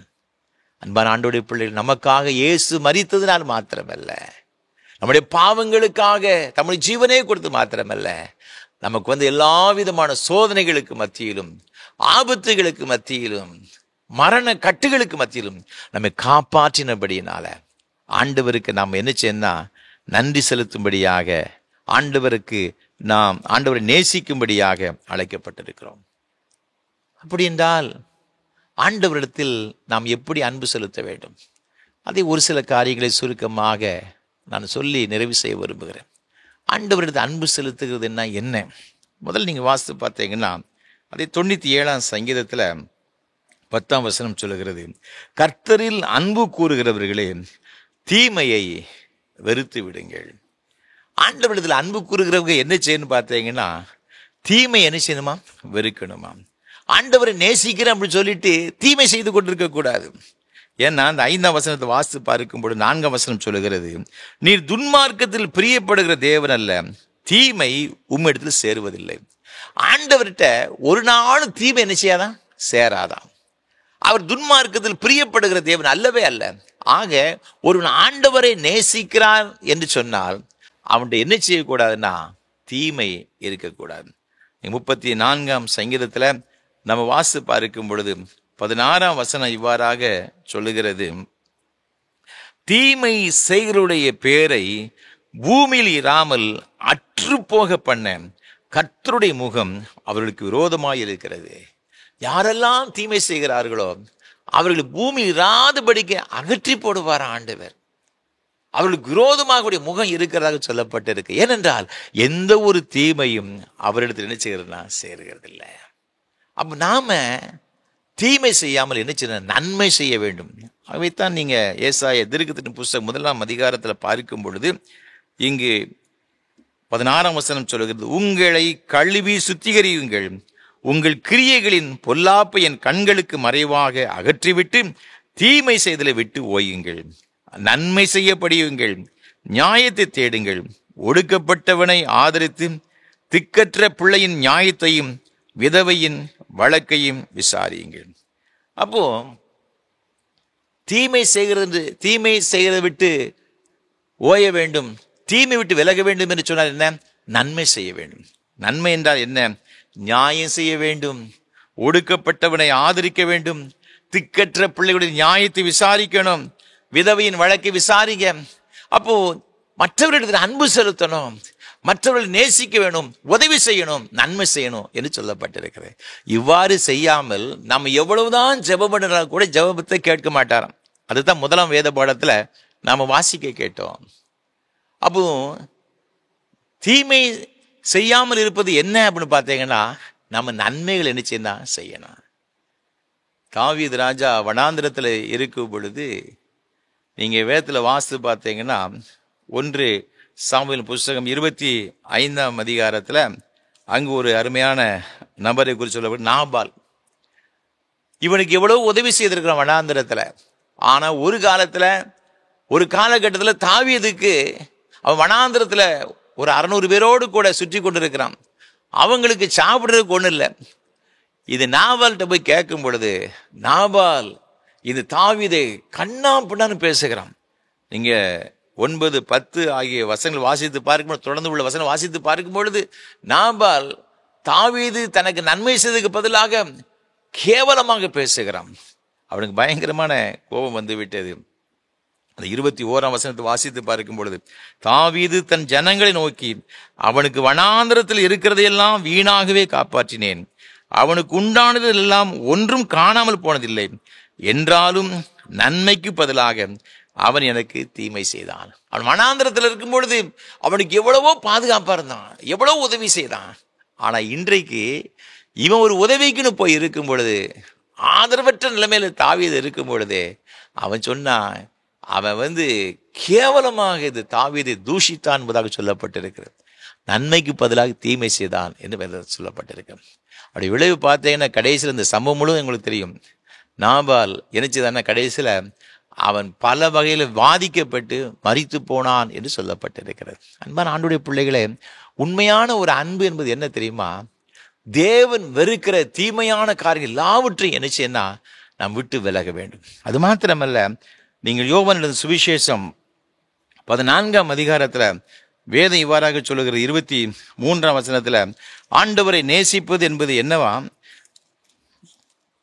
அந்த 14ஆம் அதிகாரம் 23ஆம் வசனத்தில் நாம் பார்க்கும் பொழுது, இயேசு அவனுக்கு பிரயுத்தரமாக, ஒருவன் என்னில் அன்பாயிருந்தால் அவன் என் வசனத்தை கை கொள்ளுவான் என்று வேதத்தில் சொல்லப்பட்டது. அப்ப அன்பு செலுத்துகிறது என்பது என்ன அப்படின்னு பார்த்தீங்கன்னா, ஆண்டவருடைய வசனத்தை நம்ம என்ன செய்யணும், கை கொள்ளணும். இயேசுவை நேசிக்கிறேன் அப்படின்னு சொல்லிட்டு ஆண்டவருடைய வார்த்தையை நாம தியானிக்காம, படிக்காம, கை கொள்ளாம இருந்தோம்னா அதனால ஒரு பிரயோஜனம் கூட கிடையாது. நீங்க 1 யோவான் நிருபத்துல நீங்க பார்க்கணும், 5ஆம் அதிகாரம் 3ஆம் வசனம் சொல்லுகிறது, நாம் தேவனுடைய கற்பனைகளை கை கொள்ளுவதே அவரிடத்தில் அன்பு கூறுவதாம். அவருடைய கற்பனைகள் பாரமானவைகளும் அல்ல. நம்ம நினைக்கிற வேத வசனத்தின்படி வாழுகிற ரொம்ப கஷ்டம் அப்படின்னு நினைக்கிறோம். ஆனா அந்த வசனம் சொல்லுகிறது, அவருடைய கற்பனைப்படி வாழுகிறது அது பாரமானது கிடையாது, ரொம்ப லேசு. அதாவது முதல்ல கஷ்டம் மாதிரி தெரியும் பார்த்துடுங்க, பிறகு இதுல நீங்க போக ஆரம்பிச்சிட்டீங்கன்னா அது ரொம்ப ஈஸியா இருந்துச்சுன்னா இருக்கும். எல்லாமே அப்படிதாங்க, முதல்ல கஷ்டமா தான் இருக்கும். புதிதாக நம்ம ஏதாவது கற்றுக்கொள்ளும் பொழுது அது ரொம்ப கஷ்டமானபடி தான் இருக்கும். பாருங்க, சைக்கிள் ஓட்டுற பிள்ளைகளுக்கு தெரியும், அவன் ஓட்ட பழகும் பொழுது பல இடத்துல கீழே போடுவாங்க. நான் சிறுவனா இருக்கும்போது இதெல்லாம் முடியுமா, கஷ்டப்பட்டு ஓட்டுவோம் பார்த்துக்கிட்டேங்க. பிறகு நல்லா பழகின பிறகு அந்த பிள்ளைங்களை பாருங்க, கையை விடுவாங்க, காலை விடுவாங்க, சீட்டை விட்டு எந்திரிப்பாங்க, உட்காருவாங்க, ரொம்ப ஈஸியா போயிடும் பார்த்துக்கிட்டேங்க. எத்தனையோ சாகசங்கள்லாம் செய்வாங்க பார்த்துக்கிட்டேங்க. ஒரு ஆபத்து என்ன செய்யறதே இருக்காது. முதல்ல கஷ்டமா தான் இருக்குங்க. வசனம் அது பாரமானவைகள் அல்ல, அது நம்முடைய வாழ்க்கையில் அபியாசப்படுத்தும் பொழுது. அப்ப அன்பு என்பது என்ன அப்படின்னு பார்த்தீங்கன்னா, வேத வசனத்தை நம்முடைய வாழ்க்கையில என்ன செய்யணும், கை கொள்ள வேண்டும். நீங்க 2 யோவானுக்கு எழுதின நிருபத்துல நீங்க பார்க்கணும், 6ஆம் வசனம், நாம் அவருடைய கற்பனைகளின் படி நடப்பதே அன்பு. நீங்கள் ஆதி முதல் கேட்டிருக்கிறபடி நடந்து கொள்ள வேண்டிய கற்பனை இதுவே. அப்போ அன்பு என்பது என்ன அப்படின்னு பார்த்தீங்கன்னா, ஆண்டவருடைய வசனத்தின்படி வாழுகிறது. 119ஆம் சங்கீதம் 1ஆம் வசனம் சொல்லுகிறது, கர்த்தருடைய வேதத்தின் நடக்க உத்தம மார்க்கத்தார் பாக்கியவான்கள். அன்பான ஆண்டவருடைய பிள்ளைகளே, நாம் ஆண்டவருடைய வசனத்தை நாம் என்ன செய்வோம்னா கை கொள்ளுவோம். அதுதான் உண்மையான ஒரு அன்பு. நாம் ஏன் ஆண்டவரை நேசிக்கணும், நம்முடைய பாவங்களுக்காக தம்மையே ஜீவ பலியாக ஒப்பு கொடுத்த நிமித்தமாக ஆண்டவரை நேசிக்க நாம் கடமைப்பட்டிருக்கிறோம். அது மாத்திரமல்ல, நம்முடைய ஆபத்து காலத்துல நம்முடைய ஜெபத்தை கேட்டு நம்மை ஆச்சரியமாய் பாதுகாத்து நம்ம நடத்தினாரே, அதற்காக நம்ம ஆண்டவர் என்ன செய்யறோம்னா நேசிக்கிறோம். இப்போ எப்படியா நேசிக்கணும், ஆண்டவர் எப்படி நேசிப்பது? தேவனுக்கு பிரியமில்லாத எல்லா தீமையான காரியங்களையும் பாவமான காரியங்களையும் உதறி தள்ளி விடுங்கள். வேத வசனத்தின்படி வாழ உங்களை அர்ப்பணித்துக் கொள்ளுங்கள். மேன்மையான ஆசீர்வாதங்களை பெற்றுக் கொள்வீர்கள். அப்படிப்பட்ட கிருபைகளை கர்த்தர் தாம் உங்கள் அனைவருக்கும் தருவாராக. ஆமென். நம்மை அர்ப்பணிக்கும் வண்ணமாக கீதம் 495, கிறிஸ்தவ கீர்த்தனை 196 பாடவும். நம்பி வந்தேன் மேசையா நான் நம்பி வந்தேனே. கீதம் 495, கிறிஸ்தவ கீர்த்தனை 196 பாடுவோம்.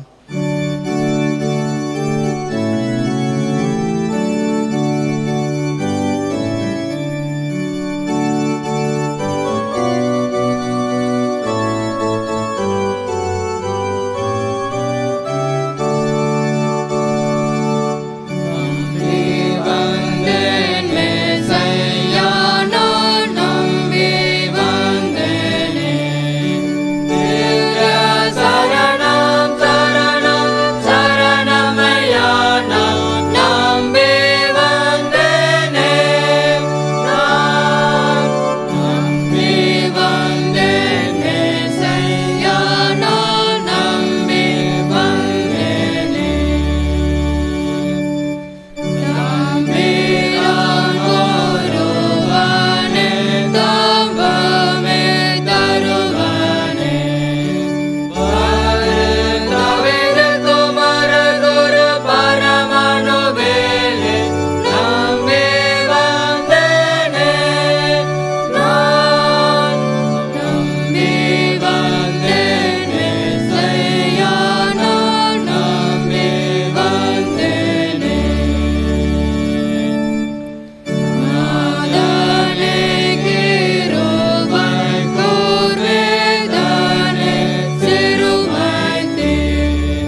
ஜெபம் செய்வோம். கிருபை நிறைந்த ஆண்டவரே, இந்த நல்ல ஆசீர்வாதமான ஆராதனை வேளைக்காக உமக்கு ஸ்தோத்திரம். இந்த வாரத்திலும் நீ எங்களுக்கு கற்றுக் கொடுத்த உம்முடைய வேத வசனங்களுக்காக உமக்கு ஸ்தோத்திரம். நீர் எவ்வளவா எங்களை நேசிக்கிறீரப்பா. அந்த அன்புக்கு பாத்திரவான்களாக நாங்கள் நடந்து கொள்ள வேண்டும் என்று எங்களுக்கு கற்றுக் கொடுத்த உம்முடைய வேத வார்த்தைகளுக்கு ஸ்தோத்திரம். நாங்களும் உம்மை நேசிக்கும்படியாக அழைக்கப்பட்டு இருக்கின்றோம். உம்மை நேசிக்கிறோம் என்பதற்கு அடையாளமாக நாங்கள் தீமையான காரியங்கள் எல்லாவற்றையும் எங்களை விட்டு விலக்க வேண்டும். உம்முடைய வேத வசனங்களின்படி வாழ வேண்டும் என எங்களை கற்றுக் கொடுத்த உம்முடைய வார்த்தைகளுக்காக உமக்கு ஸ்தோத்திரம் அப்பா. ஆண்டவரே, இன்றைக்கு கேட்ட இந்த வசனங்கள் எங்கள் வாழ்க்கையில ஒன்று கூட வீணாய் போகாதபடிக்கு ஆண்டவரே, அதை எங்கள் வாழ்க்கையை நாங்கள் அப்பியாசப்படுத்தவும் மேன்மையான ஆசீர்வாதங்கள் சுதந்திரித்துக் கொள்ளவும் கர்த்தர் எங்களுக்கு உதவி செய்ய வேண்டும் என்று நாங்கள் ஜெபிக்கிறோம் அப்பா. இந்த ஆராதனை பங்கு பெற்றுக் கொண்டிருக்கின்ற ஒவ்வொரு உம்முடைய பிள்ளைகளுக்காக ஜெபிக்கிறோம் ஐயா. ஆண்டவருடைய அன்பினால் இந்த பிள்ளைகள் நிரப்பப்பட கிருபை தருவீராக. எத்தனையோ விதமான ஆபத்துகள் நாசமோசங்களில் உம்முடைய பிள்ளைகள் ஒருவேளை சிக்க இருக்கலாம். ஆனாலும் இயேசுவே இயேசுவே இயேசுவின் இரவு பகலாக உண்மையே நம்பி கொண்டிருக்கின்ற உம்மீது அன்பாயிருக்கிற இந்த பிள்ளைகளுக்காக உம்முடைய சமூகத்தை வருகிறேனப்பா. ஆண்டவரே, உண்மையை நம்பியிருக்கிற இந்த பிள்ளைகளுடைய வாழ்க்கையில் ஒரு அற்புதம் செய்யும்படியாக ஜெபிக்கிறோம் ஐயா. அவர்களுடைய எல்லா இக்கட்டுகளிலிருந்தும் அவர்கள் விடுதலையாக்கி மெய்யாகவே அவர்களுமே நேசிக்கிறார்கள் என்பதை அறிந்து கொள்ளும்படியாக கர்த்தருடைய பலத்த கரம் பெரிய காரியங்களை செய்யும்படியாக நாங்கள் ஜெபிக்கிறோம் ஐயா. உம்முடைய தயவு உம்முடைய பிள்ளைகளுக்கு கிடைப்பதாக. உண்மையில் அன்பு கூறுகிற பிள்ளைகளுடைய பாவங்கள் எல்லாம் மன்னித்து அவர்களுக்கு இரக்கம் செய்கிற கர்த்தாவே, நெகேமியா உம்மை நோக்கி மன்றாடின பொழுது அவருடைய ஜெபத்தை கேட்டு ராஜாவுடைய கண்களில் கூட தயவு கிடைக்கும்படியாக கர்த்தருடைய நன்மைகள் செய்கிற கரம் உன் மீது அமர்ந்தது போலப்பா. இப்பொழுது நேசிக்கிற பிள்ளைகள் ஒவ்வொரு மீதும் உடைய கரம் அமருவதாக. எங்கெங்கெல்லாம் ஆண்டவரை தயவு கிடைக்க வேண்டும் என்று இந்த பிள்ளைகள் எதிர்பார்க்கிறார்களோ, தங்களுடைய தனிப்பட்ட வாழ்விலே பிள்ளைகளுடைய வாழ்க்கையில ஏதோ ஒரு குறிப்பிட்ட காரியத்திற்காக ஆண்டவரை ஏதோ ஒரு தயவை எதிர்பார்த்து காத்திருக்கலாம் சுவாமி. அதையெல்லாம் இந்த பிள்ளைகள் பெற்றுக்கொள்ளும்படியாக உம்முடைய வல்லமை உள்ள கரம் இப்பொழுதும் இந்த பிள்ளைகள் ஒவ்வொரு மீதும் அமரும்படியாக நாங்கள் ஜெபிக்கிறோம். பிள்ளைகளுடைய வாழ்க்கையில் அற்புதம் நடக்கட்டும் நாங்கள் ஜெபிக்கிறோம் சுவாமி. ஆசீர்வதிங்கப்பா. நீ கொடுத்த கற்பத்தின் கனிகளை ஆசீர்வதிங்க. படிக்கின்ற பிள்ளைகளுக்கு விட விசேஷத்தின் ஞானத்தை கொடுப்பீராக. உயர் கல்விக்காக பல இடங்களில் பிரயாசப்பட்டு போராடி கொண்டிருக்கிற பிள்ளைகளுக்கு ஜெபிக்கிறோம். அவர்களை சரியாக என் ஆண்டவர் வழிநடத்தும்படியாக அவர்கள் விருப்பத்தை கத்த நிறைவேற்றி கொடுக்கும்படியாக நாங்கள் ஜெபிக்கிறோம். ஏற்ற காலத்தில் நல்ல வேலை வாய்ப்புகளை தாங்கப்பா. ஆண்டவரை வெளிநாடுகளில் சென்று பணி செய்யும்படியாக பிரயாசப்படுகிற பிள்ளைகளுக்காக, அங்கு சென்று வேலை தேடிக்கொண்டிருக்கிற பிள்ளைகளுக்காக ஜெபிக்கிறோம். உமது பிள்ளைகளை ஒரு விசை நோக்கி பார்ப்பீராக. இந்த பிள்ளைகளுடைய எல்லா பிரயாசங்களையும் கர்த்தர் ஆசீர்வாதமாக்கி தருவீராக. நீங்க அவ்வாறு செய்கிற தயவுக்காக உமக்கு ஸ்தோத்திரம் ஐயா. திருமணத்திற்கு காத்திருக்கிற அன்பு சகோதர சகோதரிகளுக்காக நாங்கள் ஜெபிக்கிறோம் ஐயா. ஆண்டவர் ஏற்ற வேளையில் இந்த பிள்ளைகளுடைய வாழ்க்கையில் ஒரு நன்மையான காரியங்கள் கட்டளையிடப்பட வேண்டும் என்று நாங்கள் ஜெபிக்கிறோம் ஐயா. வெகு காலம் காத்திருக்கிற இருதயத்தை இழைக்க பண்ணும் விரும்பினது வரும்பொழுதோ ஜீவ விருட்சம் போல இருக்கும் என்று சொன்னீர். பல வருஷங்களாக ஆண்டு கணக்காக அநேக குடும்பங்களை பிள்ளைகள் காத்திருக்கிறார்களப்பா. ஆண்டவரே, காத்திருந்து சோர்ந்து போனவருக்கு இந்த பிள்ளைகளை ஒரு விசை கர்த்தர் கண்ணோக்கி பார்ப்பீராக. ஒரு அற்புதம் நடக்கட்டும். ஏற்ற துணையை இந்த பிள்ளைகளுக்கு கொடுத்து அந்த குடும்பத்தை சந்தோஷப்படுத்துங்கப்பா. திருமணமாயும் பல வருடங்களாக ஆண்டவரை குழந்தை செல்வத்திற்காக ஏங்கி தவித்து அப்பா சோர்ந்து போனவருக்கு அருமையான தம்பதிகளுக்காக ஜெபிக்கிறோம். இந்த பிள்ளைகளுடைய எல்லா ஏக்கத்தையும் பார்த்து கற்பத்திற்கனியை கொடுத்து அவளை ஆசீர்வதிப்பீராக. கற்பத்திற்கனி உம்மால் கிடைக்கின்ற ஒரு சுதந்திரம் ஐயா. அந்த சுதந்திரத்தை இந்த பிள்ளைகள் பெற்றுக்கொள்ளும்படியா இயேசு கிறிஸ்துவின் நாமத்தில் இப்பொழுது ஆசீர்வதித்து ஜெபிக்கிறேன் ஐயா. இது பரிசுத்தமான ஆலயத்தில் நம்முடைய நாமத்து நிமித்தம் நாங்கள் ஆசீர்வதிக்கிறோம் ஐயா. நீ ஆசீர்வதிக்கிறவர்கள் நான் ஆசீர்வதிப்பேன் சொன்னீங்களே ஐயா. உடைய நாமத்து நிமித்தம் ஆசீர்வதிக்கிற இந்த ஆசீர்வாதங்கள் பிள்ளைகளுடைய வாழ்க்கையில் எப்பொழுது நிலை பெற்றிருக்க அனுகிரகம் செய்வீராக. பேறுகால நிலைமை இருக்கிற சகோதரிகளுக்காக ஜெபிக்கிறோம். கற்பத்தின் கனியை பூரணப்படுத்தி சுகப்பிரசவத்தை கர்த்தர் கட்டளையிட வேண்டும் நாங்கள் ஜெபிக்கிறோம் ஐயா. அவர்களெல்லாம் சுகமான பிரசவத்தை பெற்று ஆண்டவரே குழந்தைகள் எடுத்து சமூகத்தில் நன்றி செலுத்தும் பாக்கியத்தை கொடுப்பீராக. பலவீனமாக இருக்கிறவர்களுக்காக ஜெபிக்கிறோம். ஜெபிக்கிறோம். மருத்துவமனையிலிருந்து இந்த ஆராதனை பங்கு பெற்றுக் கொண்டிருக்கிற பிள்ளைகளுக்காய் கூட சமூகத்தில் வருகிறோம். அது எப்படிப்பட்ட வியாதியாய் இருந்தாலும் இயேசு கிறிஸ்துவின் நாமத்தினாலே இது வியாதி படுக்கை முழுவதுமே மாற்றி போடும்படி நாங்கள் ஜெபிக்கிறோம் ஐயா. ஒரு பூரணமான சுகம் உண்டாகட்டும். யார் யாரெல்லாம் ஆண்டவர் தனக்கு அருமையானவர்களுக்கு ஜெபித்துக் கொண்டிருக்கிறார்களோ, தனக்காக ஜெபித்துக் கொண்டிருக்கிறார்களோ, இப்பொழுது கர்த்தருடைய வல்லமை, சுகமளிக்கிற வல்லமை இந்த பிள்ளைகள் மீது இறங்குவதாக ஒரு பூரண சுகம் உண்டாகட்டும் என்று நாங்கள் ஜெபிக்கிறோம் ஐயா. தகப்பனே உமக்கு ஸ்தோத்திரம். வயோதிப நிலைமை இருக்கிற பிள்ளைகளுக்காக, பெற்றோர்களுக்காக ஜெபிக்கிறோம் ஐயா. தனிமையான ஒரு சூழலை ஐயா, யாருமே உதவி செய்ய முடியாத ஒரு சூழ்நிலையில் கூட இந்த பிள்ளைகள் இருக்கலாம். ஆண்டவரே, இவருடைய இருதயத்தின் ஆண்டவர் விருப்பத்தை, ஏக்கத்தை யாருடன் சொல்ல முடியாத ஒரு சூழலை அப்பா, நீர் அவர்களுக்கு தாயும் தகப்பனுமாயிருந்து நடத்தும்படியாய் ஜெபிக்கிறோம். அவருடைய கரங்களை பிடித்து நடத்துங்க. படுக்கையில் இருக்கின்ற ஆண்டவர் பலவீனத்தால் பாதிக்கப்பட்டிருக்கிற அருமையான பெற்றோர்களுடைய கரத்தில் கொடுக்கிறோம். கர்த்தர்கள் பலப்படுத்துவீராக, ஸ்திரப்படுத்துவீராக. அவர் பயந்தபடி எதுவும் நடக்கக்கூடாதப்பா. நல்ல சுகத்தையும் பலத்தையும் தீர்க்காயுசும் கொடுத்து வழிநடத்துவீராக. அவ்வாறு செய்கிற தயவுக்காய் ஸ்தோத்திரம். உமது பிள்ளைகள் கையிட்டு செய்கிற எல்லா பிரயாசங்களையும் ஆசீர்வதிங்க. புதிதாய் தொழில் தொடங்க விரும்புகிறவர்களுக்காக, தொழில் செய்கிற பிள்ளைகளுக்காக, இன்னும் பல வகையான ஆண்டவர் பணி செய்து கொண்டிருக்கிற ஒவ்வொரு பிள்ளைகளுக்காக ஆண்டு எந்தெந்த வகையில் ஆண்டவரே அப்பா பொருள் ஈட்டுகிறார் எல்லா காரியங்களையும் உமது பிள்ளைகளுக்கு ஆசீர்வாதமாய் கொடுப்பீராக. உமது பிள்ளைகளுடைய சம்பாத்தியங்கள் உமது பிள்ளைகளுக்கு போதுமானதாக இருக்க ஆண்டவர் அனுகிரகம் செய்ய வேண்டும் என்று நாங்கள் ஜெபிக்கிறோம் ஐயா. இந்த ஆராதனை வேளையை தாங்குவதற்கு முன்வந்த அருமையான உமது பிள்ளைகளுக்காக நாங்கள் ஜெபிக்கிறோம், ஸ்தோத்தரிக்கிறோம் ஐயா. அன்பு சகோதரர் காந்திகுமார் கனகராஜ் அவர்களுக்காக, அவருடைய அன்புக்குரிய துணைவியார் சகோதரி ஷாலின் ஜெயராஜ் அவர்களுக்காக நன்றி செலுத்துகிறோம். ஆண்டவரே, வருகிற 25ஆம் தேதி தன்னுடைய 25வது ஆண்டவர் திருமண நாளை காணும்படியாக தேவன் பாராட்டின கிருபைகளுக்காக கோடா கோடி ஸ்தோத்திரம் ஐயா. இந்த புதிய ஆண்டவர்களுக்கு மிகுந்த ஆசீர்வாதமாய் இருப்பதாக. 25 ஆண்டுகளாக இந்த பிள்ளைகளை கண்மணி போல பாதுகாத்தீர், வழிநடத்தினீர், ஆதரித்தீர், ஆசீர்வதி உயர்த்தினீர். அதற்காக உமக்கு ஸ்தோத்திரம் ஐயா. இந்த புதிய வருஷம் எல்லா நன்மைகளும் நிரப்பப்பட்ட ஒரு ஆண்டை காணப்பட கிருபை தருவீராக. உன் கையிலும் பிரயாசத்தினை சாப்பிடுவாய், உனக்கு பாக்கியம் நன்மை உண்டாக இருக்கும். உன் மனைவி, உன் வீட்டோரின் கணிதரும் திராட்சை கொடியை போல் இருப்பாள். உன் பிள்ளைகளும் பந்திச்சத்திலும் ஒரே முறை கண்டுகளைப் போல் இருப்பார்கள் சொன்ன அந்த ஆசீர்வாதங்களினால் சந்ததி சந்ததியாக இந்த பிள்ளைகளை நிரப்ப நாங்கள் ஜெபிக்கிறோம். படித்துக் கொண்டிருக்கிற அருமையான அன்பு மகள் டிஃபானிக்கா ஸ்தோத்திரம் செலுத்துகிறோம். மருத்துவ படிப்பு படிக்கிற அருமையான மகளை கர்த்தர் ஆசீர்வதிப்பீராக சுவாமி. அந்த ஆண்டவர் தேசத்தில் உமது பிள்ளையை ஆசீர்வதித்து உயர்த்தும்படி நாங்கள் ஜெபிக்கிறோம். அதே போல அன்பு மகன் டிம்சனுக்காக ஸ்தோத்திரம் செலுத்துகிறோம். இன்ஜினியரிங் படித்துக்கிற அருமையான மகனுக்காக உடைய சமூகத்தில் வருகிறோம் ஐயா. உடைய பிள்ளையை கர்த்தர் ஆசீர்வதிப்பீராக. பரம ஞானத்தில் நிரப்பும்படி நாங்கள் ஜெபிக்கிறோம் ஐயா. முழு குடும்பத்தையும் உடைய கரத்தில் கொடுக்கிறோம் ஐயா. தேவ கிருபையும் தேவ பிரசன்னம் அவளோடு கூட இருக்கட்டும். அருமையான பிள்ளைகளுடைய பெற்றோர்களுக்காக நாங்கள் ஜெபிக்கிறோம் ஐயா.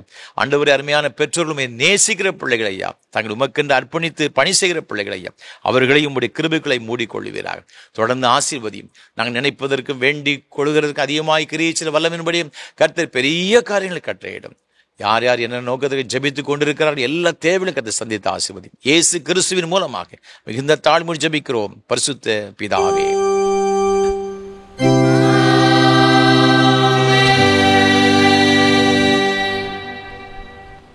தேவனுடைய இரக்கமுள்ள கிருபைக்கும் பராமரிப்புக்கும் உங்களை ஒப்புவிக்கிறோம்.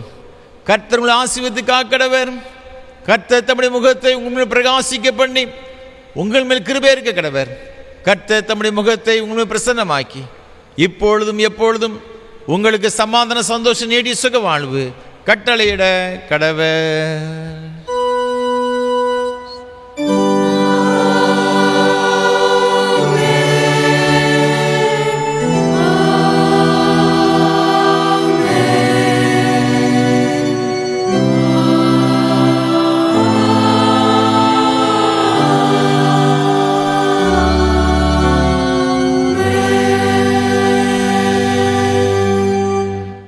நிறைவு கீதமாக கீதம் 38 பாமாலை 25 பாடுவோம்.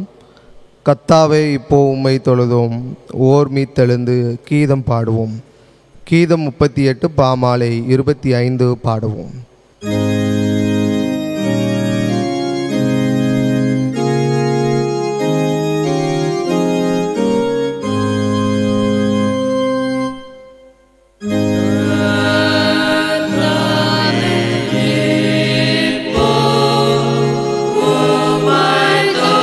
Oh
கிருபை நிறைந்த ஆண்டவரே, இந்த மகிமையான ஆராதனைக்காக நன்றி செலுத்துகிறோம், ஸ்தோத்திரம் செலுத்துகிறோம். பரலோகத்தின் தேவன் எங்கள் மத்தியிலே எழுந்தருளி உம்முடைய பிரசனத்தினால் நிறைத்து உமது பிள்ளைகள் ஒவ்வொருவரையும் ஆசீர்வதித்தீரே. கோடா கோடி ஸ்தோத்திரம் அப்பா. என்னென்ன தேவைகளோடு எதிர்பார்ப்புகளோடு உம்முடைய சமூகத்தில் வந்திருந்தார்களோ ஒன்று கூட குறைவில்லாமல் எல்லாவற்றையும் நிறைவாக நீர் ஆசீர்வதித்தீரே. அதற்காக நன்றி செலுத்துகின்றோம். தொடர்ந்து ஜீவகாலமெல்லாம் உமது பிள்ளைகள் ஒவ்வொருடைய கரங்களையும் பிடித்து நடத்துவீராக. ஆசீர்வதியும். ஆண்டவர் இயேசு கிறிஸ்துவின் பரிசுத்த நாமத்தில் ஜெபிக்கிறோம் தூய பிதாவே, ஆமென். கர்த்தர்களோடு இருப்பாராக, அவர் தாவோடு இருப்பாராக. தேவ சமாதானத்தோடு சென்று வாருங்கள். கர்த்தருடைய நாமத்தினாலே ஆமென்.